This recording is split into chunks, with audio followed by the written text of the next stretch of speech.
Hello my friends, how is your day? Please नीचे comment में ज़रूर बताएं। सो माय लवली व्यूअर्स, अगर आपको इंग्लिश लिटरेचर पढ़ने में परेशानी दिक्कत हो रही हो तो आप बिल्कुल सही जगह पर आए हैं। बिलीव मी, आप सभी व्यूअर्स को ज्ञान की प्राप्ति होने वाली है। बशर्त यही है कि आप लिटरेचर को ऐसा पढ़ें जैसा पढ़ा जाता है। और मैं यहाँ आप सभी को इंग्लिश वॉरियर बनाऊंगा। यह series BPSC 4.0, TGT, PGT, JTET या लिटरेचर का सवाल जिस किसी भी एग्ज़ाम में आते हो उन सभी के लिए फ़ायदेमंद होगा। तो चलिए शुरू करते हैं। यह सीरीज़ एंग्लो सेक्शन पीरियड से शुरू किया जा रहा है। व्यूअर्स से यही अपील है, दरख्वास्त है कि पेन कॉपी लेकर बैठें, मार्क करें, नोट डाउन करें, जो भी इम्पोर्टेंट फैक्ट उन्हें प्रोवाइड किया जा रहा है। Anglo Saxon period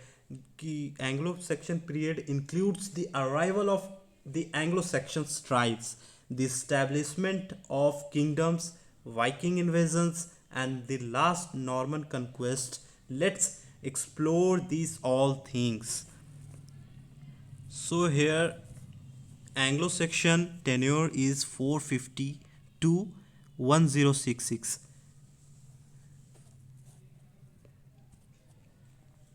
Okay, and it is also called Old English period. Viewers, ये ज़्यादा मोस्ट इम्पॉर्टेंट क्वेश्चन है कि एंग्लो सेक्शन पीरियड को क्या कहा जाता है। तो it is also known as, ये ओल्ड इंग्लिश पीरियड के नाम से भी जाना जाता है, जिसका टेन्योर है 450 से लेके 1066। ओके,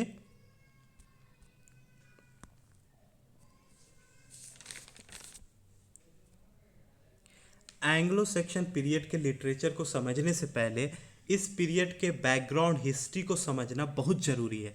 इस पीरियड का हिस्ट्री टाइमलाइन को याद रखने के लिए जो बेस्ट ट्रिक है वो है क्रेवेनोर।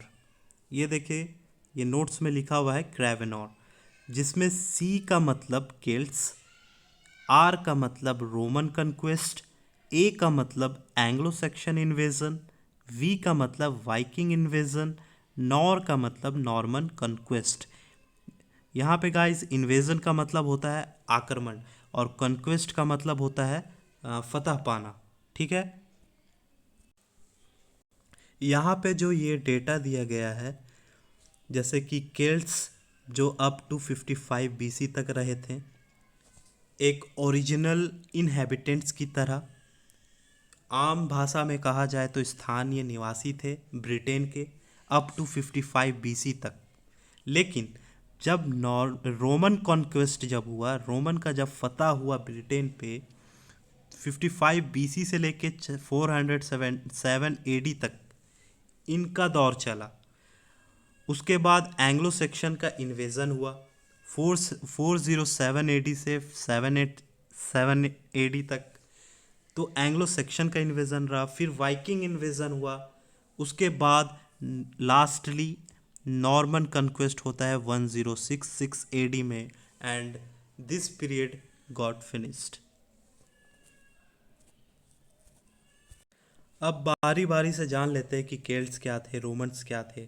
तो केल्ट्स, जैसा कि मैंने बताया आप सभी को, केल्ट्स जो कि ओरिजिनल इनहेबिटेंट्स थे, स्थानीय निवासी थे ब्रिटेन के। रोमन्स के रिपीटेड इन्वेजन के बाद, रोमन्स जब रिपीटेड इन्वेजन यहाँ पे करते रहते थे, तो इन लोगों के पास मोस्ट डोमिनेंट मिलिट्री फोर्स हुआ करता था उस ज़माने में। लेकिन ये बार बार केल्ट्स के आ, आपस में लड़ाई होने लगा, केल्ट्स और रोमन्स। लेकिन बीच में क्या हुआ, एक ऐसा दौर आता है, केल्ट्स और रोमन पीसफुली को एग्जिस्टेंस हो गए, दोनों एक साथ रहने लगे। और रोमन्स जो है वो प्रोवाइड करने लगे प्रोटेक्शन, किन्हें? ब्रिटेन को, केल्ट्स को, अगेंस्ट ट्राइब, जो एक्स्ट्रा जो ट्राइब्स थे, जो बाहरी जो ट्राइब्स थे, आक्रमणकारी जो आक्रमणकारी जनजाति थे, उन लोगों से प्रोटेक्शन प्रोवाइड करने लगे। और उस दौर में लैटिन जो है वो बहुत ज़्यादा इन्फ्लुएंस रहा, जिसमें कि अल्फ़ाबेट्स जो कि ABCD ये भी लैटिन से ही लिया गया है।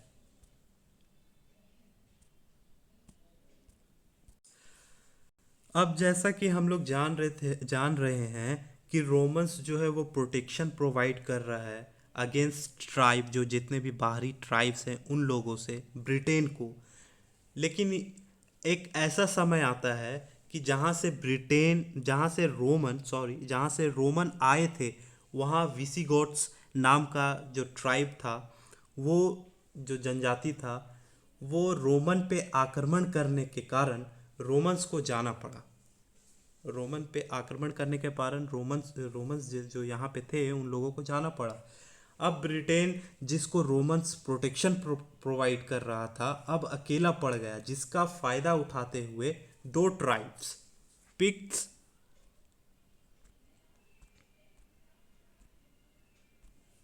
दो ट्राइब्स पिक्ट्स और स्कॉट्स, इन दोनों ने ब्रिटेन पर अटैक किया।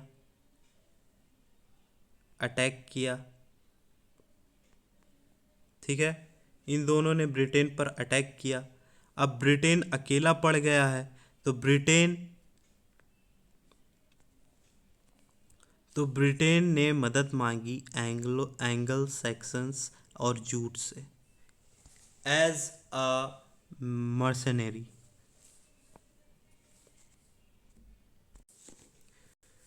एज अ मर्सनरी का मतलब होता है किराए पर, भाड़े पर मदद के लिए बुलाते हैं ये लोग ब्रिटेन।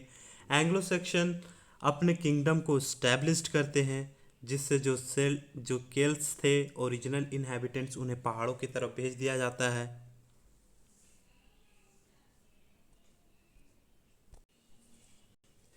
एंग्लो सेक्शंस जो कि केम एज मर्सनरी, ठीक है, इन्हें पहले बुलाया गया था, जो कि ये मैंने सारा डिस्कस कर चुका हूँ कि एज अ मर्सनरी बुलाया गया था, इनको बुलाया गया था। और जो केल्ट्स थे, जो ओरिजिनल इनहेबिटेंट्स थे, वो माउंटेन एरिया में चले गए। अब होता है 787 AD, एक मोस्ट इम्पॉर्टेंट इवेंट, 787 AD, जिसमें वाइकिंग का इन्वेजन होता है, वाइकिंग का आक्रमण होता है। अब वाइकिंग का आक्रमण के होने के बाद जो एंग्लो सेक्शन, जो कि अब वहीं पे रह रहे हैं ब्रिटेन में, तो आक्रमण होने के बाद एक ट्रीटी होता है वाइकिंग्स और एंग्लो सेक्शन के बीच, जिसका नाम है ट्रीटी ऑफ वेडमोर। जिसमें क्या होता है ट्रीटी में, कि एंग्लो सेक्शन के जो एरिया थे और वाइकिंग जो आक्रमण करने के बाद उनके पास जो एरिया बचा, तो उन दोनों के बीच एक वॉल खड़ा किया गया, जिसमें ट्रीटी ऑफ वेडमोर कहा जाता है। और जो वाइकिंग का जो एरिया, जो कब्जा किया गया एरिया था, उनका जो कैपिटल था वो क्या था, यॉर्क। ठीक है, YORK, यॉर्क।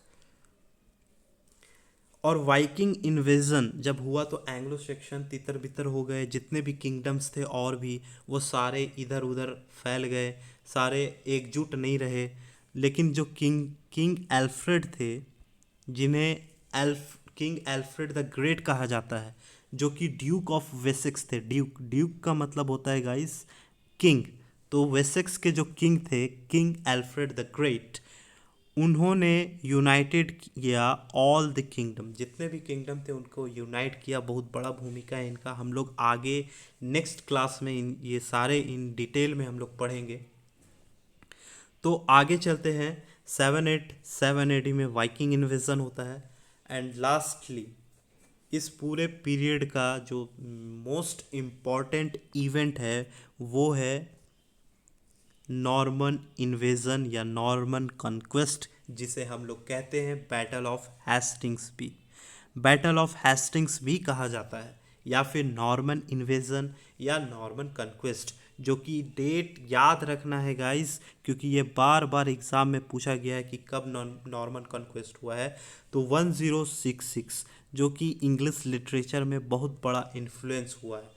और ये 1066 AD में जब नॉर्मन कॉन्क्वेस्ट होता है, तो इसका जो परिणाम होता है वो क्या होता है, कि एंग्लो नॉर्मन पीरियड स्टार्ट होता है और एंग्लो सेक्शन पीरियड जो है वो उसकी समाप्ति होती है। तो नॉर्मन कॉन्क्वेस्ट में क्या होता है कि नॉर्मन्स जो कि फ्रांस के थे, उसमें जो ड्यूक विलियम्स द कॉन्करर, जिसे विलियम द कॉन्करर भी कहा जाता है, तो ड्यूक विलियम फ्रांस के थे, ये नॉर्मन्स की तरफ से लड़ रहे थे।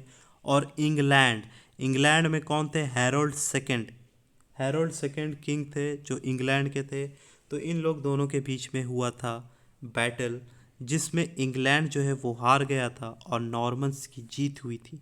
नॉर्मन्स कनकर्ड दी इंग्लैंड, और नॉर्मन्स ने इंग्लैंड को कनकर्ड किया, जीत लिया, जीत हासिल किया। So my dear lovely viewers, अगर आपको मेरा यह इफ़र्ट या प्रयास अच्छा लगा हो तो कमेंट में ज़रूर बताएं।